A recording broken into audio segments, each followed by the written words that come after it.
ওকে দেখেন 1 নম্বর অঙ্কটা। তো ওখানে উদ্দীপকে কি বলছে শুনেন। আমাকে বলছে যে ক্রিকেট খেলার মাঠে রিপন ব্যাট দিয়ে বলকে আঘাত করায় বলটি 30 মিটার পার সেকেন্ড বেগ প্রাপ্ত হয় এবং সর্বোচ্চ আনুভূমিক দূরত্ব অতিক্রম করে। সঙ্গে সঙ্গে একজন ফিল্ডার ক্যাচ ধরার জন্য 10 মিটার পার সেকেন্ড বেগে দৌড় শুরু করে এবং 40 মিটার অতিক্রম করে। 2 সেকেন্ড পরে বলটির বেগ কত বের করো। এই যে বেগ বের করার টপিকটা হচ্ছে অধ্যায়ের সবচেয়ে বেশি ইম্পর্টেন্ট। এই অধ্যায়ে বোর্ডে যত প্রশ্ন আসছে তার মধ্যে এই প্রশ্নটাই বেশি আসছে যে 2 সেকেন্ড পরে বলের বেগ কত, এই টাইপের। ওকে, একটা ভালো করে বুঝেন, বাকি সবগুলো আসলে সেম। তো দেখেন ব্যাপারটাকে আমরা চিত্র দিয়ে আঁকি। ধরেন এটা হচ্ছে আনুভূমিক তল মানে মাটি।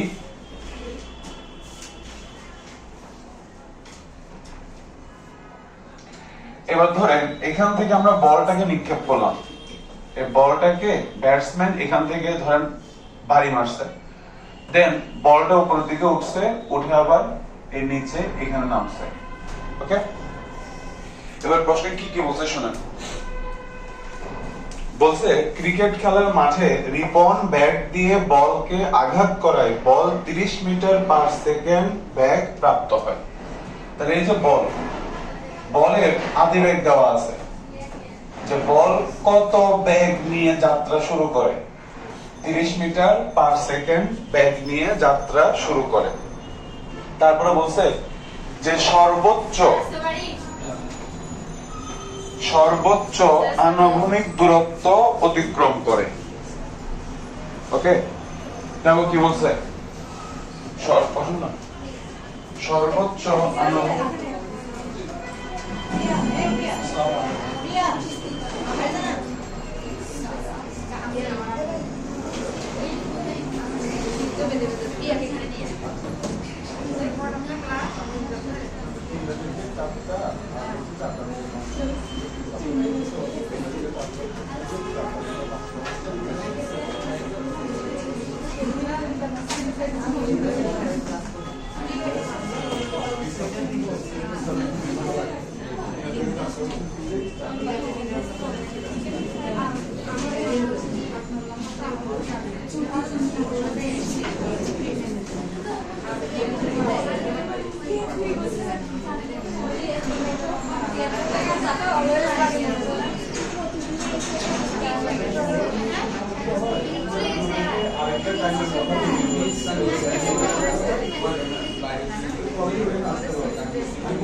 ওকে, দেখেন শুরু করি আমরা। এই বাকি শুনেন বাকিরা শুরু করেন।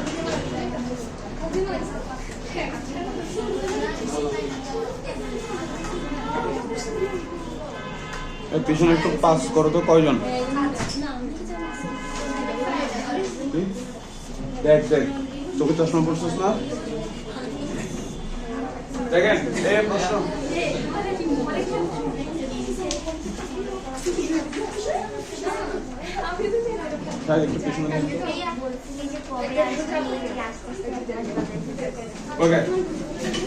শুনেন আর কথা না। তো প্রশ্ন কি বলছে শুনেন।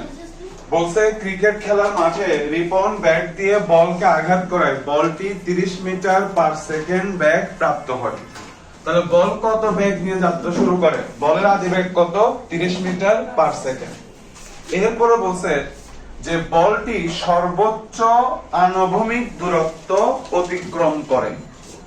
তাহলে দেখেন বলটা যাত্রা শুরু করছে এই বিন্দু থেকে, এটাকে আমরা বলছিলাম হচ্ছে নিক্ষেপণ বিন্দু, মনে পড়ে? দেখেন বলটা যাত্রা শুরু করে এখানে এসে থামে, এই বিন্দুটাকে আমরা বলছি হচ্ছে পতন বিন্দু।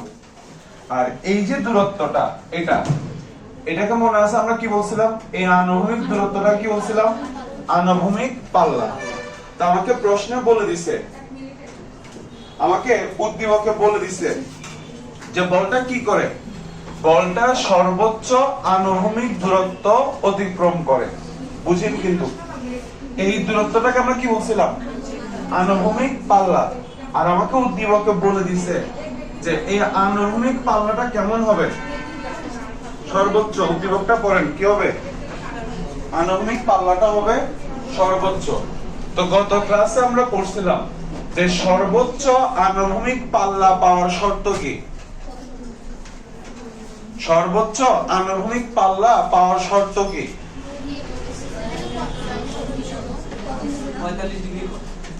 নিক্ষেপণ কোণের মান হতে হবে 45 ডিগ্রি। এই নিক্ষেপণ কোণের মান হতে হবে 45 ডিগ্রি। তারপরে আর কি যেন বলছে?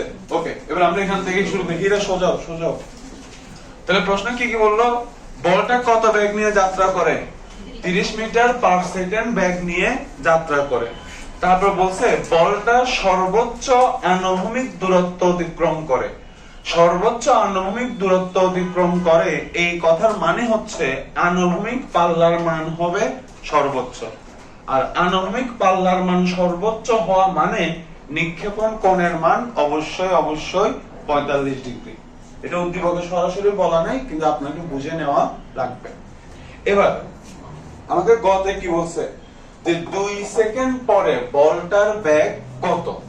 তাহলে খেয়াল করেন, বলটা এখান থেকে যাত্রা করছে, ধরো কথার কথা 2 সেকেন্ড পরে বলটা এখানে আসছে, ঠিক আছে? আমাকে কয় সেকেন্ড পরে বেগ বের করতে বলছে? 2 সেকেন্ড।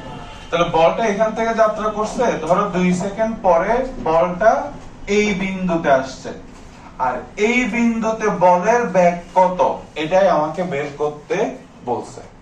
বুঝা গেছে? তাহলে শুরু করে দেখেন কি কি দেওয়া আছে। প্রথম আমাকে নিক্ষেপণ বেগ দেওয়া আছে। নিক্ষেপণ বেগ হচ্ছে 30 মিটার পার সেকেন্ড। নিক্ষেপণ কোণ দেওয়া আছে। নিক্ষেপণ কোণ হচ্ছে 45 ডিগ্রি। তারপরে কত সময় পরে বলের বেগ বের করতে বলছে? 2 সেকেন্ড। তাহলে সময় দেওয়া আছে 2 সেকেন্ড। তো আমরা ধরে নিচ্ছি যে 2 সেকেন্ড পরে বলটা এই বিন্দুতে আসছে, আর এই বিন্দুতে তার বেগ হচ্ছে v। আমাদের টার্গেট হচ্ছে v বের করা। ক্লিয়ার? তো ধরলাম এই বিন্দুতে আমরা বলের বেগ কত ধরে নিছি? v। এই হচ্ছে আমাদের v। এটা বের করা হচ্ছে আমাদের টার্গেট। এবার কথা হচ্ছে এই যে v, এই v কে আমরা দুইটা উপাংশে ভাঙতে পারি। এই দিক বরাবর পাবো একটা উপাংশ vx, আর এই দিক বরাবর পাবো একটা উপাংশ, নাম দিলাম হচ্ছে vy। ক্লিয়ার? এবার আমরা এই vx আর vy বের করব। তাহলে 2 সেকেন্ড পরে বলের বেগ কত হইছে? কত ধরে নিছি? vy না, 2 সেকেন্ড পরে বলটা এই বিন্দুতে আসছে, আর এই বিন্দুতে বেগ ধরে নিছি v। আর এই v কে কয়টা উপাংশে ভাঙা যায়? দুইটা উপাংশ। আনুভূমিক বরাবর একটা vx, আর উলম্ব বরাবর একটা vy। এখন আমরা vx এর মান vy এর মান বের করব। ঠিক আছে? প্রশ্ন হচ্ছে কেমনে বের করব? এই সূত্রটা আমরা জানি, v u + at। তো আমি শুরুতে vx টা দেখাচ্ছি। vx, তাহলে vx টা কি আনুভূমিক বরাবর নাকি উলম্ব বরাবর? তা আপনি যেহেতু আনুভূমিক বরাবর মান বের করতে চাচ্ছেন, তাহলে বাকি সবগুলো রাশির মানও বসবে আনুভূমিক দিকের সাপেক্ষে। গত ক্লাসে বলছিলাম। ওকে, তাহলে এই ভি এর জায়গায় বসবে হচ্ছে ভি এক্স। ইউ দিয়ে কি বোঝাচ্ছে? আদিবেগ। এখানে আদিবেগ বলতে ভি নট। প্রশ্ন হচ্ছে এখানে কি আদিবেগ ভি নট বসবে নাকি ভি নট এর আনুভূমিক উপাংশটা বসবে? আনুভূমিক উপাংশ। আর ভি নট এর আনুভূমিক উপাংশের মান কত আসবে? V naught cos theta naught. আর উলম্ব উপাংশের মান কত আসবে? V naught sine theta naught. তাহলে এখানে আমরা যে মান বসাবো, আদিবেগটা বসাবো, আদিবেগ কিন্তু ভি নট বসাবো না, ভি নট এর আনুভূমিক উপাংশটা বসাবো, V naught cos theta naught. A দিয়ে কি বোঝাচ্ছে? ত্বরণ। এখানে ত্বরণ বলতে আনুভূমিক বরাবর যে ত্বরণ সেটা বসবে। আর গত ক্লাসে ব্যাখ্যা দিছি আনুভূমিক বরাবর এখানে ত্বরণ হচ্ছে 0 আর টি তো টি। তাহলে টোটাল আপনি পাচ্ছেন কত? V naught cos theta naught. Clear? তাহলে এখানে ভি এক্স সমান লেখা যাবে V naught cos theta naught. আর হচ্ছে আপনি কিছু নেই, এটা ক্লিয়ার? এটাকে আমরা দিলাম হচ্ছে 1 নং। চাইলে আপনি এখানে মান বসাই ফেলতে পারেন। ভি নট এর মান কত আসছে? 30। থিটা নট এর মান কত আসছে? 45। তাহলে এখান থেকে যদি আমরা হিসাব করি cos 45 মানে হচ্ছে 1/√2। তাহলে টোটাল হিসাব করে কিছু একটা এরকম পাবেন। তাহলে আমরা Vx মান বের করে ফেললাম। এবার আমরা Vy বের করব। এবার চিন্তা করেন Vy, এটা মুছে দিচ্ছি এখন। এখন আমরা Vy বের করব।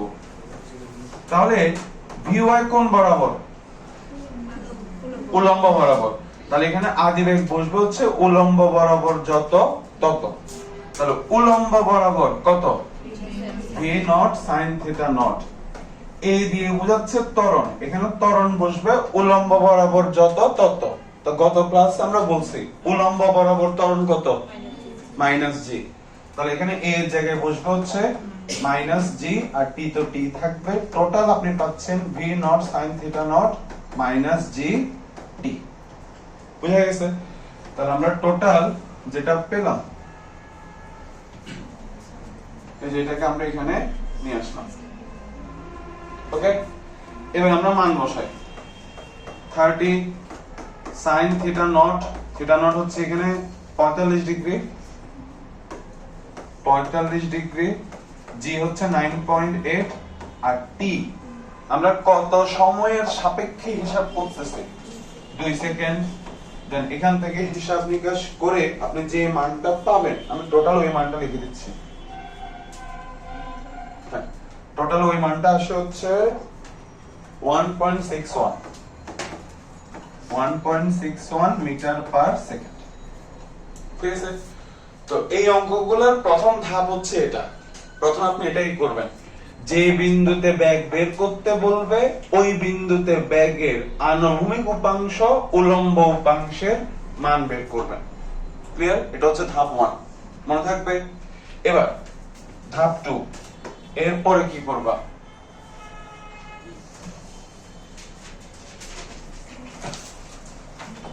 ধাপ 2,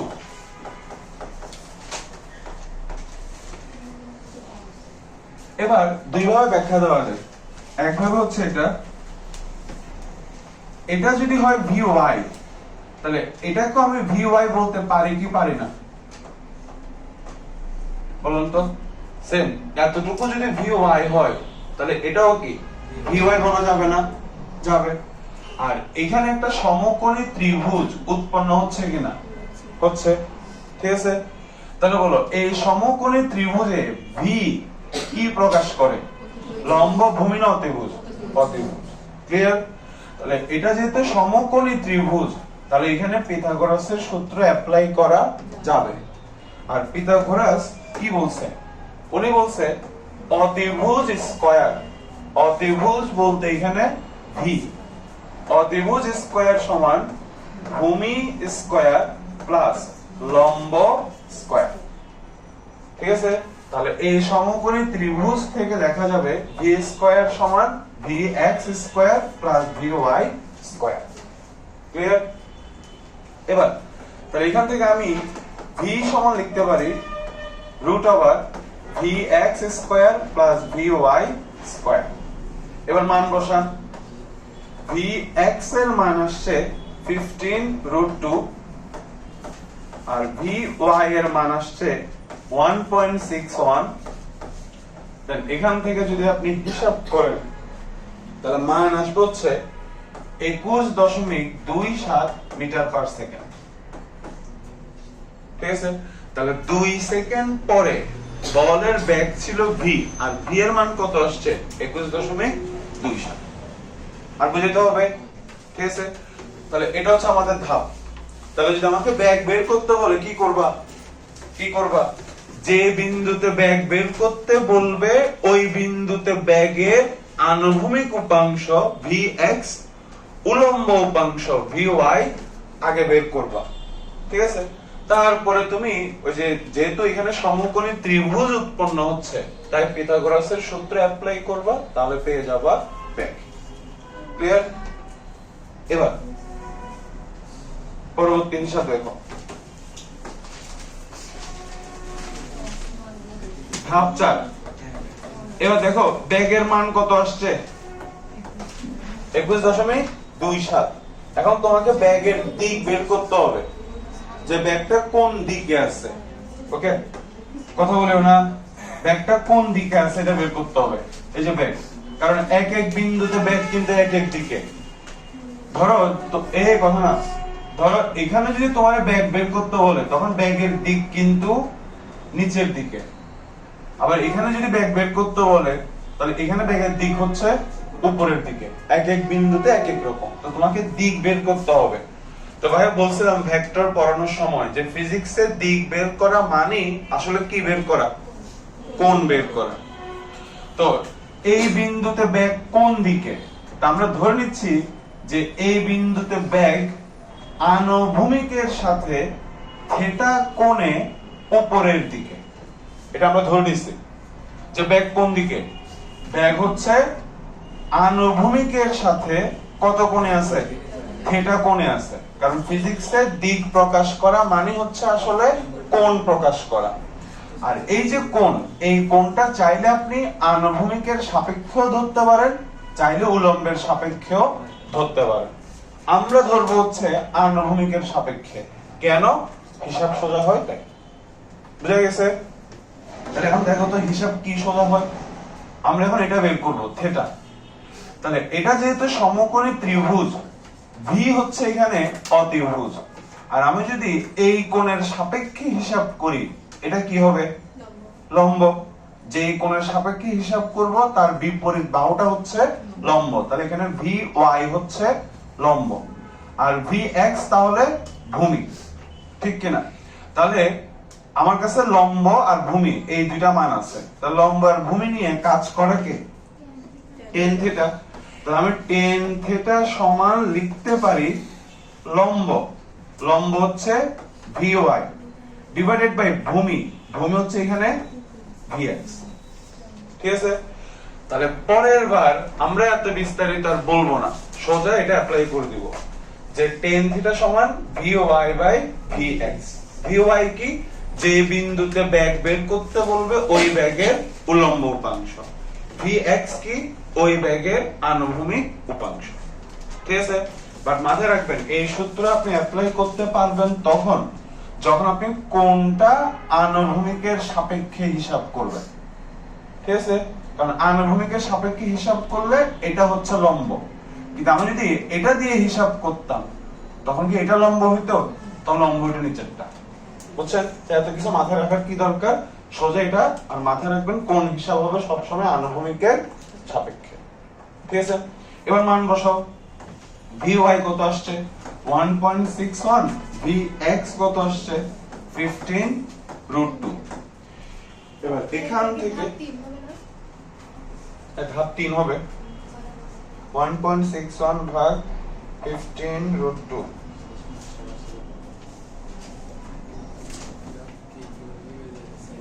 (0.7075) এটা আসে। এবার 10 কে পাশে নিয়ে যান, তাহলে 10 যদি এই পাশে হয় তাহলে হবে 10 ইনভার্স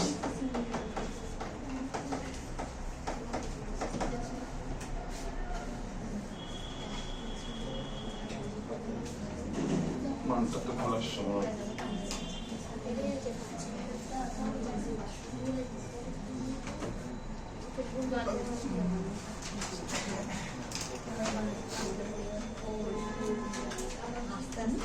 হ্যাঁ মান আসে হচ্ছে 4.34 ডিগ্রি।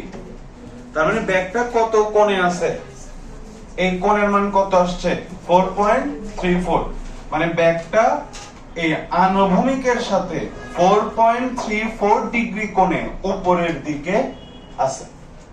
ঠিক আছে, তাহলে ব্যাগের দিক কোন দিকে, আনুভূমিকের সাথে কত কোণে আছে 4.34 ডিগ্রি কোণে আছে, উপরের দিকে নাকি নিচের দিকে সেটা আপনি বুঝবেন চিহ্ন, এখানে কোণের মানটা কি আসছে প্লাস না, তো প্লাস আসা মানে হচ্ছে উপরের দিকে। তাহলে এই বিন্দুতে বলের বেগ, বলটা কোন দিকে গতিশীল ছিল, উপরের দিকে গতিশীল ছিল, কত কোণে, 4 আনুভূমিকের সাথে 4.34 ডিগ্রি কোণে। এইগুলোই অঙ্কগুলোর কথাবার্তা, অঙ্কগুলো সবসময় এভাবে করবে। তো যাচ্ছি আমরা পরবর্তী অঙ্কে। আগে বলো এটা ধাপ নিয়ে কোনো ডাউট আছে?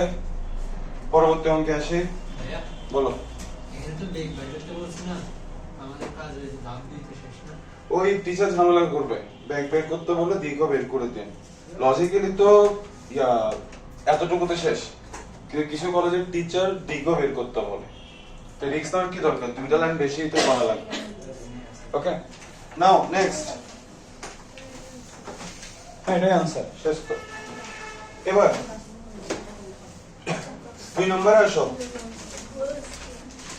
2 সিকিউ 2 এই ব্যাগ নিয়ে লাস্ট অঙ্ক। তো 2 দেখো, 2 আপনাকে একটা কিউব চিত্র দেওয়া আছে,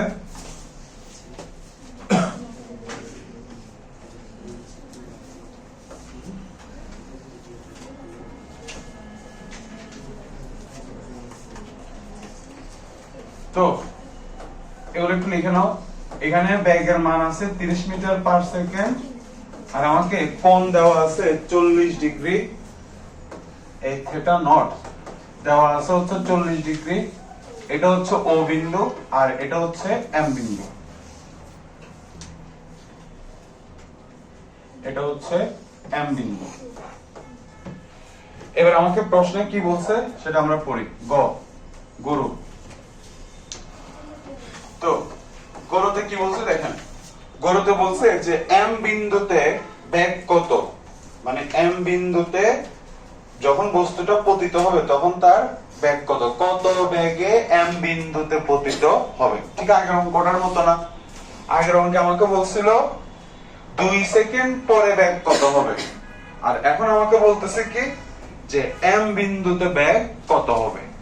আগে আমাকে বিন্দু বলা ছিল না, তাই আমরা নিজের মতো করে ধরে নিছি যে 2 সেকেন্ড পরে বস্তুটা এই বিন্দুতে আসবে, আর এখন আমাকে বিন্দু বলা আছে যে কোন বিন্দু, এম বিন্দু, আমরা এই বিন্দুর সাপেক্ষে হিসাব করব।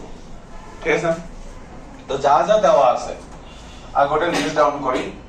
তো আমাকে নিক্ষেপণ বেগ দেওয়া আছে, নিক্ষেপণ বেগ দেওয়া আছে হচ্ছে 30 মিটার পার সেকেন্ড। নিক্ষেপণ কোণ দেওয়া আছে, নিক্ষেপণ কোণ দেওয়া আছে হচ্ছে 40 ডিগ্রি। এবার দেখো আগের অঙ্কে দেখো আমাকে সময় দেওয়া ছিল না,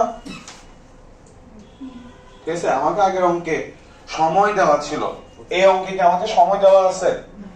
তা আপনি যে বিন্দুতে বেগ বের করবেন ওই বিন্দুতে পৌঁছাতে বস্তুর কত সময় লাগে সেটা জানা থাকতে হবে। কেন ভাইয়া জানা কেন থাকতে হবে? জানা যদি না থাকে তাহলে দেখো তুমি ভি ওয়াই বের করতে পারবা না। আমাদের কাজ কি ছিল যে আমরা যে বিন্দুতে বেগ বের করব ওই বিন্দুতে বেগের আনুভূমিক উপাংশ উলম্ব উপাংশের মান আগে বের করে রাখবো, আর উলম্ব উপাংশের মান বের করতে গেলে সময় লাগতেছে। বুঝছো কথাটা? তাহলে সেম ভাবে চিন্তা করো, আমরা এম বিন্দুতে, তা আমরা ধরে নিচ্ছি এম বিন্দুতে বেগ কত হবে? এম বিন্দুতে বস্তুর বেগ হবে ভি। এটা আমরা ধরে নিয়েছি যে এম বিন্দুতে বেগ হবে হচ্ছে ভি। অ্যাকুরেট চিত্র হলে বেগ আমাকে এরকম থাকতো ভি। এবার দেখো এম বিন্দুতে বেগ কত? ভি। আর ভি কে কয়টা উপাংশে ভাঙা যাবে? বস্তু এইদিকে পড়তেছ না, তাহলে বেগ কোন দিকে থাকবে? কমন সেন্স বলতেছে নিচের দিকে। কিছুক্ষণ পরে গাণিতিক ভাবেও প্রমাণ হয়ে যাবে যে বস্তুর বেগ এম বিন্দুতে বেগ নিচের দিকেই থাকবে। তো এই যে বেগ, এই বেগকে কয়টা উপাংশে ভাঙা যাবে? দুইটা। এই আনুভূমিক বরাবর একটা, আর এই উলম্ব বরাবর থাকবে হচ্ছে একটা। তাহলে কথা কি ছিল? যে বিন্দুতে বেগ বের করতে বলবে ওই বিন্দুতে বেগের আনুভূমিক উপাংশ উলম্ব উপাংশের মান আগে থেকে বের করে রাখা লাগবে। ঠিক আছে? এখন আগে আমরা সময় বের করি।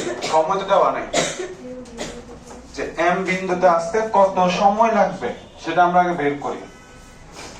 তো এবার একটু আমার বলো দেখি, এখানে এম কি বিন্দু? পতন বিন্দু না? তাহলে বলো এটা হচ্ছে নিক্ষেপণ বিন্দু। তাহলে নিক্ষেপণ বিন্দু থেকে পতন বিন্দুতে আসতে যে সময়টা লাগে ওই সময়কে আমরা কি বলি? বিচরণ কাল। তার মানে এম বিন্দুতে আসতে কত সময় লাগে? উত্তর হচ্ছে বিচরণ কাল যত তত। ঠিক আছে? তাহলে এম বিন্দুতে আসতে কত সময় লাগে? উত্তর হচ্ছে বিচরণ কাল যত তত। তাহলে বিচরণ কাল বের করার সূত্র কি ছিল? 2 beta naught sin theta naught by G. বুঝা গেছে? আগের অঙ্কে আমাকে সময় দেওয়া ছিল সরাসরি, এই অঙ্কে সময় দেওয়া নাই, তাই আমরা সময় বের করতে হচ্ছে এক্সট্রা। তাহলে 2 ভি নট 30, থিটা নট হচ্ছে 40 আর জি হচ্ছে 9.8। তো এখান থেকে আপনি হিসাব করবেন, হিসাব করলে মান আসবে হচ্ছে 3.9354 সেকেন্ড। তার মানে এম বিন্দুতে আসতে বস্তুর সময় লাগবে এত সেকেন্ড। এবার এই বাকিটা আগের অঙ্কের মতো আমরা vx বের করব, ঠিক আগের অঙ্কের মতো। এই অঙ্কের বিস্তারিত বলবো না আর কি, আগের অঙ্কে বিস্তারিত বলে দিছি যে vx সমান কি আসছিল হিসাব নিকাশ করার পরে v not cos theta not. তো এটা এখানে সেম আসবে। তাহলে v not cos theta not, v not হচ্ছে 30, থিটা নট হচ্ছে 40। এখান থেকে আপনি হিসাব করেন, হিসাব করলে মান আসবে 22.9813 মিটার পার সেকেন্ড। ঠিক আছে? এবার vy বের করেন। তাহলে vy এর সূত্র কি আসছিল? v not sin theta naught minus gt। তাহলে বসাই, এখানে t বলতে বিচরণ কাল। তাহলে 30 cos 40 cos sin 40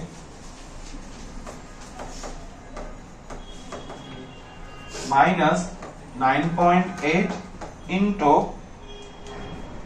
3.9354। এবার এখান থেকে হিসাব করলে vy এর মান আসবে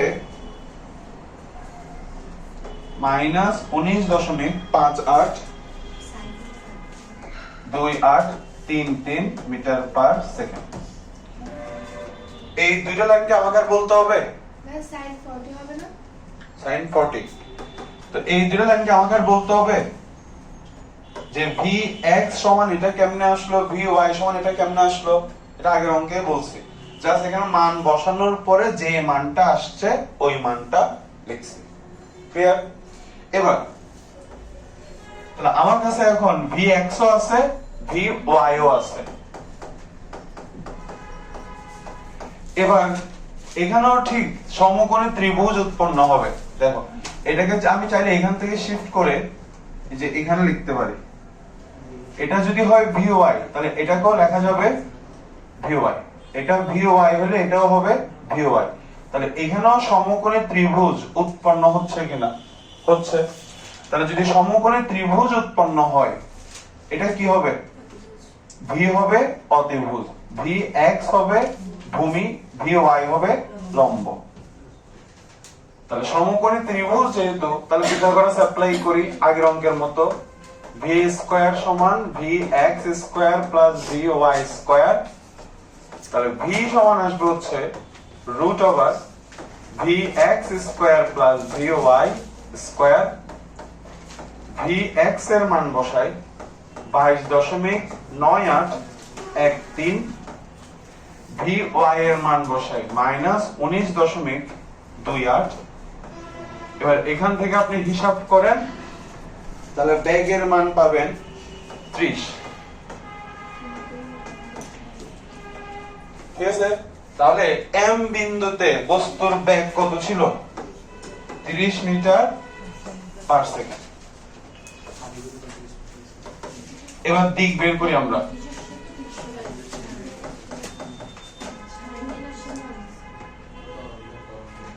এতটুকু ডাউট আছে? এবার ভাই আগের অঙ্কে বলছিলাম যে দিক বের করতে হলে শর্টকাট কি অ্যাপ্লাই করব? tan থিটা সমান কি লিখবো? V Y by V X. আর এই শর্টকাট অ্যাপ্লাই করা মানে আমরা থিটা হিসাব করছি কার সাথে? ঠিক আছে? এই শর্টকাট অ্যাপ্লাই করা যাবে তখন যখন থিটা আপনি হিসাব করবেন কার সাথে? আনুভূমিকের সাথে। তাহলে এই যে ভি কোন দিকে আছে, তা আমরা ধরে নিছি ভিটা আনুভূমিকের সাথে এই থিটা কোণে আছে। এই কোণটা আমরা ধরে নিছি হচ্ছে থিটা। বুঝা গেছে? এই যে আগের অঙ্কে বলছিলাম যে থিটা বের করার সময় থিটা ধরবো আমরা আনুভূমিকের সাথে, কেবল তখনই আমরা এই সূত্রটা পাবো। তাহলে এখানেও সেম, আমি সূত্রটা অ্যাপ্লাই করছি, তার মানে আমি থিটা হিসাব করছি কার সাথে? আনুভূমিকের সাথে। মাথায় গেছে? এবার মান বসান। তাহলে মান যদি বসাই আমরা, ভি ওয়াই আসবে -19.2833 আর ভি এক্স আসবে 22.9813। হিসাব করার পর দেখবেন টোটাল, এখান থেকে হিসাব করে কিছু একটা পাবো হচ্ছে -0.8391। এটা কার মান? tan থিটার মান। tan কে এই পাশে পাঠান, তাহলে tan ইনভার্স, এটা লেখা যাবে কিনা? এটা কার মান? tan থিটার মান। তাহলে tan কে এই পাশে পাঠান, হয়ে যাবে tan ইনভার্স। আর টোটাল হিসাব নিকাশ করার পরে মান আসবে 40 ডিগ্রি, -40 ডিগ্রি। ঠিক আছে?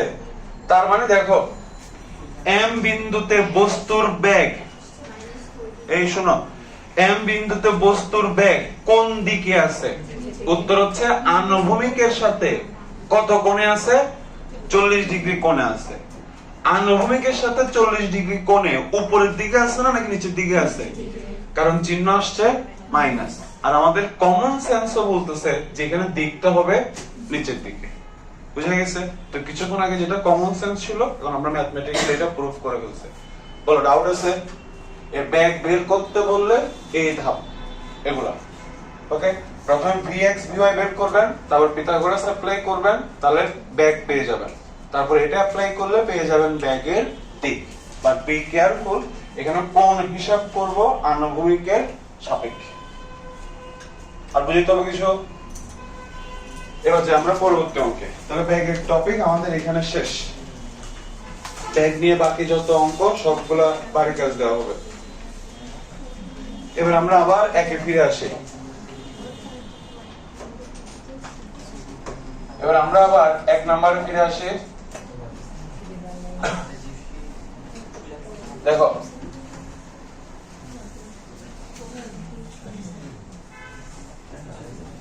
ওকে, তো দেখো 1 নম্বরের ঘতে, এই এদিকে দেখো, 1-এর ঘতে কি বলছে? 1-এর ঘতে ব্যাটসম্যান তো আঘাত করছে, বলটাকে আঘাত করছে, বল সর্বোচ্চ আনুভূমিক দূরত্ব অতিক্রম করছে। এবার বলছে কি যে একজন ফিল্ডার ক্যাচ ধরার জন্য 10 মিটার পার সেকেন্ড বেগে দৌড় শুরু করে, হ্যাঁ, এবং 40 মিটার অতিক্রম করে। এবার ঘতে বলছে বলটি মাটিতে পড়ার আগে ফিল্ডার ক্যাচ ধরতে পারবে কিনা গাণিতিক ভাবে বিশ্লেষণ করে মতামত দাও। বুঝছো? তাহলে দেখো, ফিল্ডার বলটাকে ক্যাচ ধরার জন্য, ব্যাটসম্যান তো এখান থেকে আঘাত করছে, এবার ফিল্ডার ক্যাচ ধরার জন্য কত মিটার অতিক্রম করতে হয়েছে? বুঝছেন? উদ্দীপকে বলা আছে যে 40 মিটার অতিক্রম করে, ঠিক আছে? তাহলে ক্যাচ ধরার জন্য সে 40 মিটার অতিক্রম করছে। কত বেগে সে দৌড়াইছে? 10 মিটার পার সেকেন্ড বেগে দৌড়াইছে। এখন আমাকে দেখতে হবে যে সে ক্যাচ ধরতে পারবে কি পারবে না। তাহলে এই অঙ্ক আপনি কেমনে করবেন? এই টাইপটাও কিন্তু ইম্পর্টেন্ট। এই ক্যাচ ধরা নিয়ে অনেকবার আসছে, 3-4 বার বোর্ডে আসছে। তো দেখো, বল যতক্ষণ আকাশে থাকে, মানে শূন্যে থাকে, ওইটাকে আমরা কি বলি? বিচরণ কাল। ঠিক আছে? এখন দেখো, ধরো বিচরণ কাল হচ্ছে 5 সেকেন্ড। এই কথার মানে কি? এই কথার মানে হচ্ছে যে এখান থেকে যাত্রা করে এখানে ফিরে আসতে বলের সময় লাগছে 5 সেকেন্ড। এত সময় বলটা শূন্যে ছিল, হাওয়ায় ছিল। ঠিক আছে? ইন দা মিন টাইম, একটু কল্পনা করেন যে ওই দিক থেকে ফিল্ডার 40 মিটার দূরত্ব অতিক্রম করে আসতে হবে। ঠিক আছে? এখন দেখো, ফিল্ডার যদি 10 মিটার পার সেকেন্ড বেগে 40 মিটার দূরত্ব 5 সেকেন্ডের আগে আসতে পারে, তাহলে ক্যাচ ধরতে পারবে কি পারবে না? বুঝছো? দেখো, এই বলটা এখান থেকে যাত্রা করছে, মাটি থেকে যাত্রা করে আবার মাটিতে ফিরে আসতে ধরে নিচ্ছি বলের কত সময় লাগে? 5 সেকেন্ড। ঠিক আছে?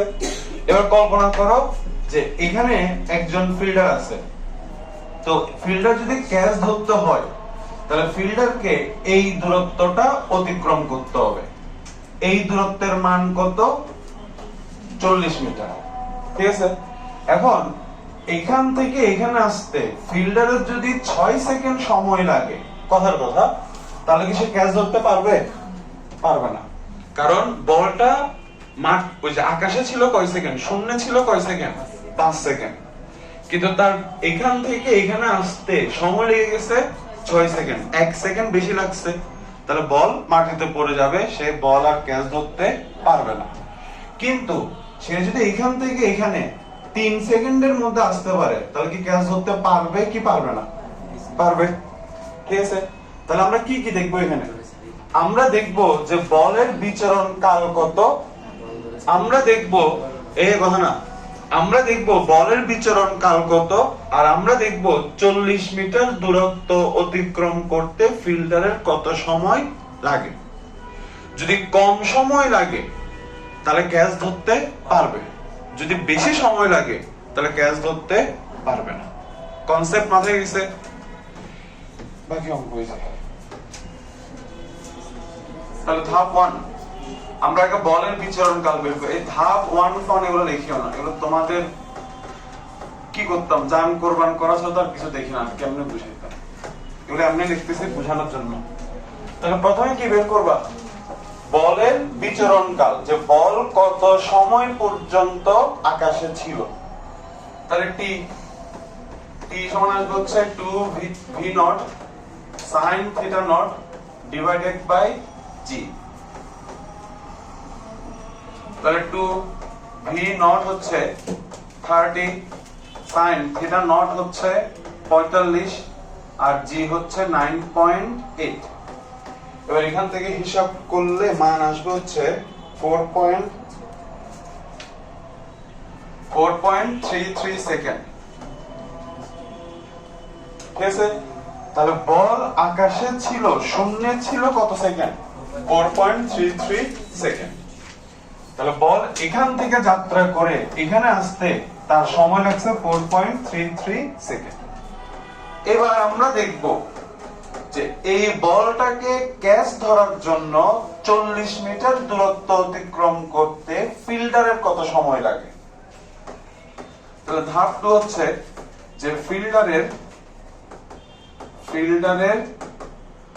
40 মিটার যেতে কত সময়, আমরা এখন সেটা বের করব।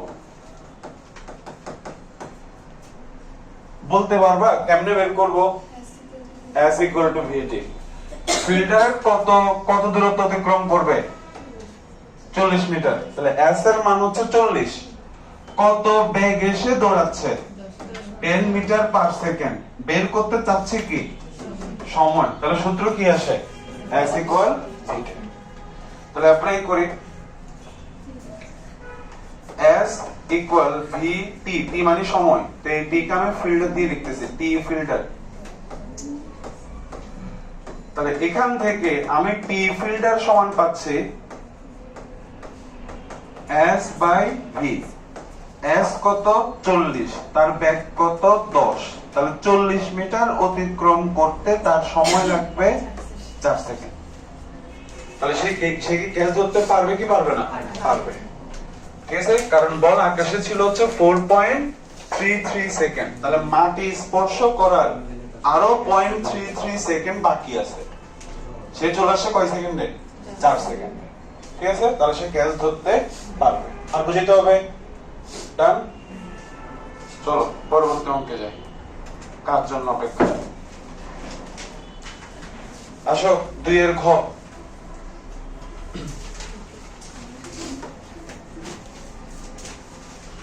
তো দেখো 2 এর ঘতে আমার বলছেটা কি?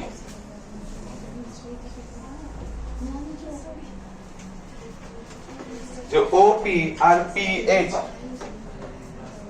দেখো এখানে একটা বিন্দু দিয়ে দিছে, এখানে একটা বিন্দু দিয়ে দিছে। চিত্র যোগ করো। এই বিন্দুটার নাম দিছে কি জানো? এইচ। আর এটা দিছে হচ্ছে পি। চিত্রে অ্যাড করো পিএইচ, মানে 2 এর চিত্র আর কি, বিন্দু দুটো যোগ করো, পি আর এইচ।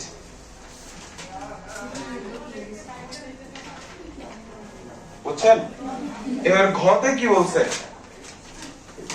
ঘোড়াতে কি বলছে? বলছে ওপি গ্রেটার দেন পিএইচ কিনা গাণিতিকভাবে যাচাই করো। আমরা এখন এই সম্পর্কটা যাচাই করব যে ওবি পিএইচ এর চেয়ে বেশি কিনা।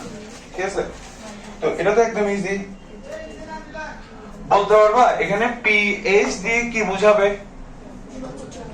সর্বোচ্চ উচ্চতা।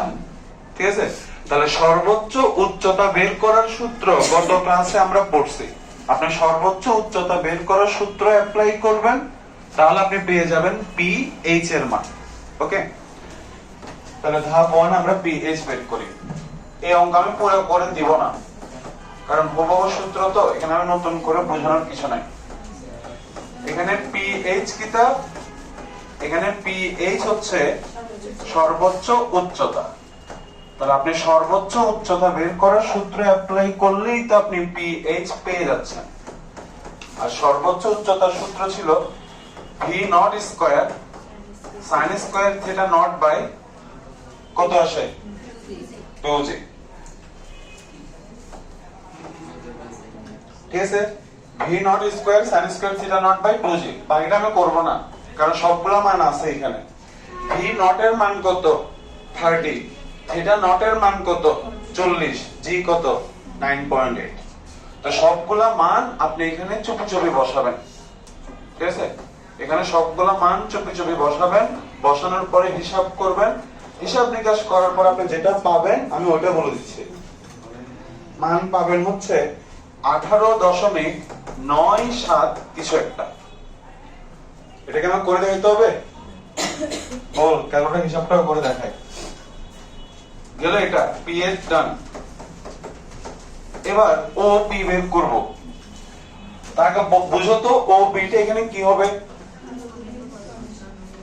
এই পুরো দূরত্বটা কি বলছে? আনুভূমিক পাল্লা।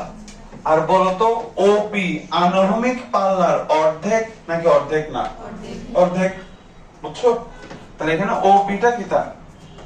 ওপি হচ্ছে আনুভূমিক পাল্লা, মানে ও এম, এই আনুভূমিক পাল্লার অর্ধেক। তাহলে আপনি কি করবেন? ওপি বের করার জন্য আগে কি বের করবেন?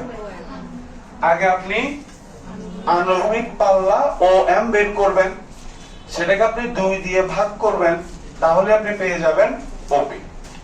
একদম সিম্পল। তাহলে এখন আনুভূমিক পাল্লা বের করো। তাহলে আনুভূমিক পাল্লা ও এম এর মান বের করার সূত্র কি মনে আছে?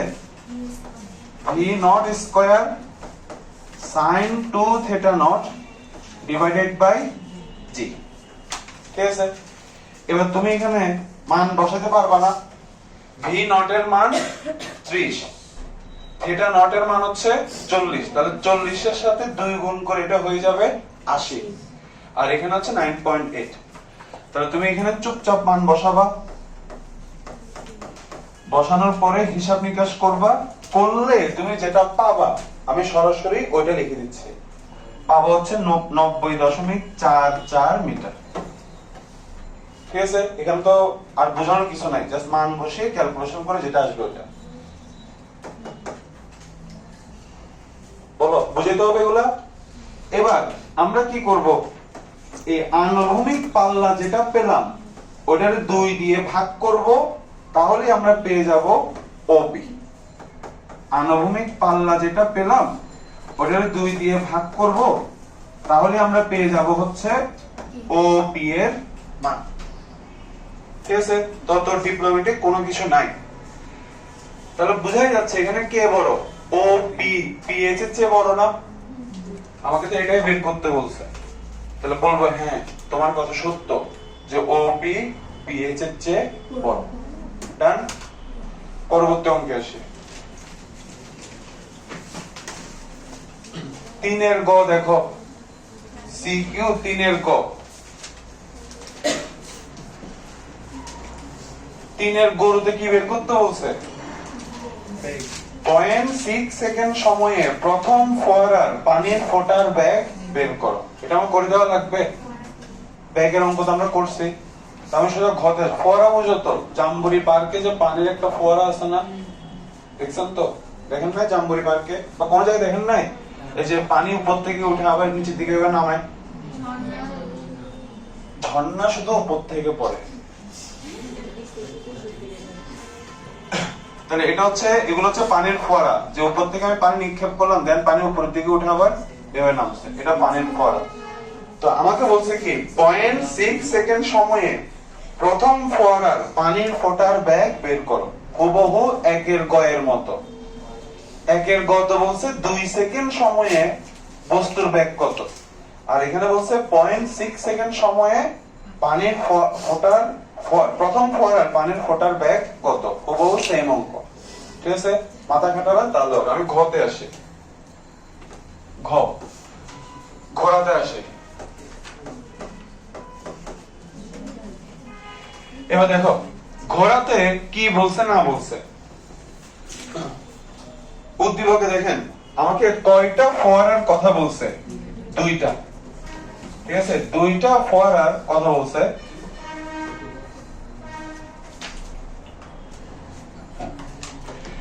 এবার প্রশ্নে বলছে দেখি দেন, 2টা ফোয়ারা। হ্যাঁ, একটা ফোয়ারা আমি আঁকতেছি, ধর এখান থেকে পানি উপরের দিকে নিক্ষেপ করছি, এই পানির ফোঁটা এখানে গেছে, কি আবার নিচের দিকে নামছে। ঠিক আছে, এবার দেখো এই কথা না, তো 2টা ফোয়ারার মধ্যে একটা ফোয়ারা, কথা বলিও না, ধাপ 1 দেখো, প্রথম ফোয়ারার সাপেক্ষে আমি হিসাবটা দেখাচ্ছি। প্রথম ফোয়ারার ক্ষেত্রে এবার খেয়াল করো, প্রথম ফোয়ারার পানি কত বেগে নিক্ষেপ করছে? 5 মিটার পার সেকেন্ড বেগে। তাহলে প্রথম ফোয়ারার পানির ফোঁটার বেগ হচ্ছে 5 মিটার পার সেকেন্ড। প্রথম ফোয়ারার পানির ফোঁটা কত কোণে ছড়িয়ে গেছে? 60 ডিগ্রি কোণে। তাহলে প্রথম ফোয়ারার পানির ফোঁটার নিক্ষেপণ কোণের মান দেওয়া আছে 60 ডিগ্রি। এবার দ্বিতীয় ফোয়ারাটা দেখো,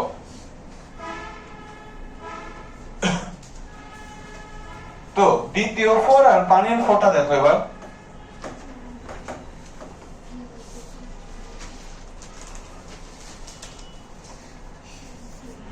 এবার দ্বিতীয় ফোয়ারাতে কি কি দেওয়া আছে? দ্বিতীয় ফোয়ারার পানি কত বেগে নিক্ষেপ করা হয়েছে? 6 মিটার পার সেকেন্ড বেগে। আর দ্বিতীয় ফোয়ারার পানি কত কোণে নিক্ষেপ করা হয়েছে? 30 ডিগ্রি কোণে। এই তথ্যগুলো উদ্দীপকে দেওয়া আছে। এবার প্রশ্ন বলছে ঘোরাতে কোন ফোয়ারার পানির ফোঁটা বেশি অঞ্চল জুড়ে ছড়িয়ে পড়বে? বুঝছেন? কোন ফোয়ারার পানির ফোঁটা বেশি অঞ্চল জুড়ে ছড়িয়ে পড়বে? এবার দেখো তো একটু কনসেপ্টটা বুঝো। এটা হচ্ছে প্রথম ফোয়ারা বোঝাচ্ছি। ধরো প্রথম ফোয়ারার পানি আমি এখান থেকে নিক্ষেপ করছি, নিক্ষেপ করার পরে পানির ফোঁটা উপরের দিকে উঠছে, তারপর নিচের দিকে নামতে নামতে এখানে এসে নামছে।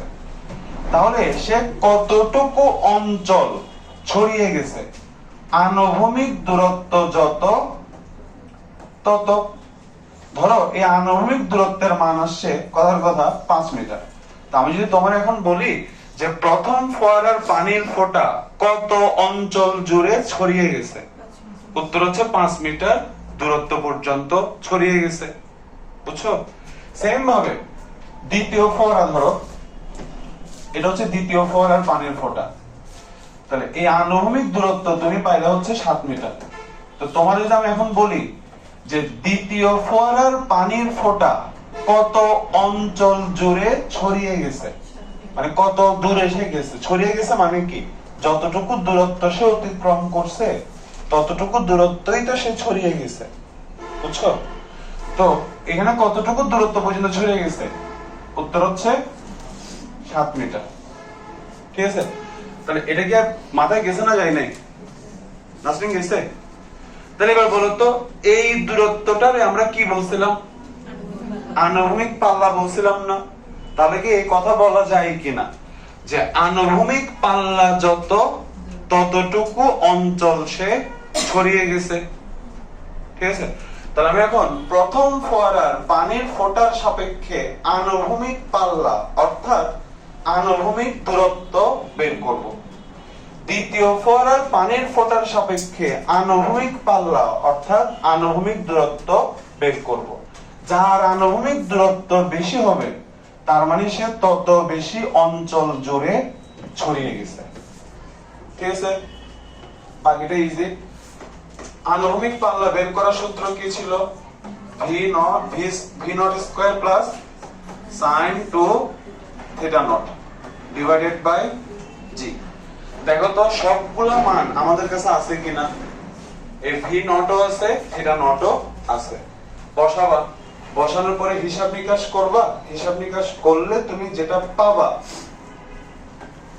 হিসাব নিকাশ করার পরে তুমি যেটা পাবা আমি সরাসরি ওইটা লিখে দিচ্ছি। তুমি পাবো হচ্ছে 2.21 মিটার। ঠিক আছে? সেম ভাবে দ্বিতীয় ফোয়ারার পানির ফোঁটার সাপেক্ষে আনুভূমিক পাল্লা বের করো।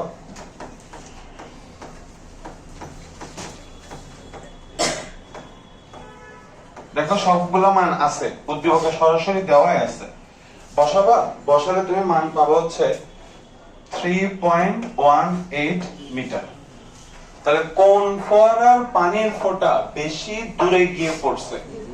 দ্বিতীয়। তার মানে দ্বিতীয় ফোয়ারার পানির ফোঁটা বেশি অঞ্চল দখল করছে, বেশি জায়গা জুড়ে ছড়িয়ে গেছে। ঠিক আছে?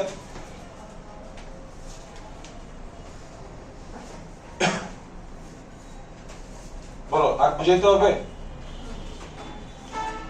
ওকে, এবার ইয়াতে আসো তো 4-এ। করাবো না 4-এ আসো। সিকিউ 4-এ ওই ম্যাচের সাথে তাল মিলাতে হবে তো। 4-এর গো মানে গরু শুধু। ক্লিয়ার? তাহলে ক্যাচ ধরার অঙ্ক কেমনে বুঝতে বুঝছেন তো? যে কতটুকু সময় আকাশে ছিল বল আর ফিল্ডার আসতে কত সময় লাগছে। যদি বেশি সময় লাগে ক্যাচ ধরতে পারবে না, যদি কম সময় লাগে তাহলে ক্যাচ ধরতে পারবে।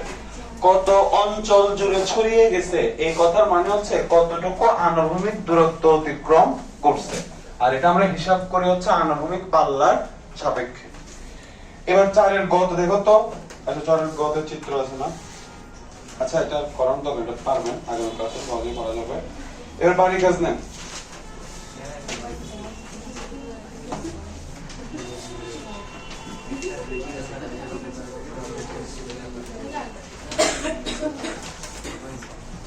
বাইরের কাজ হচ্ছে 4 এর গ পর্যন্ত, মানে 1 থেকে 4, হ্যাঁ 4 এর ঘ পারবেন না, ওটা আমার করে দেওয়া লাগবে। আর 5 এর গরু, 1 থেকে 4 সব, 1 থেকে 5 সবগুলা, শুধু 4 এর ঘ বাদ, 5 এর ঘ বাদ। ঠিক আছে? ঘ ঘ ঘোড়া, ওটা হচ্ছে গ, এটা ঘ। বাসার জন্য মানুষজন প্রাণ দিল তোরা। ঠিক আছে?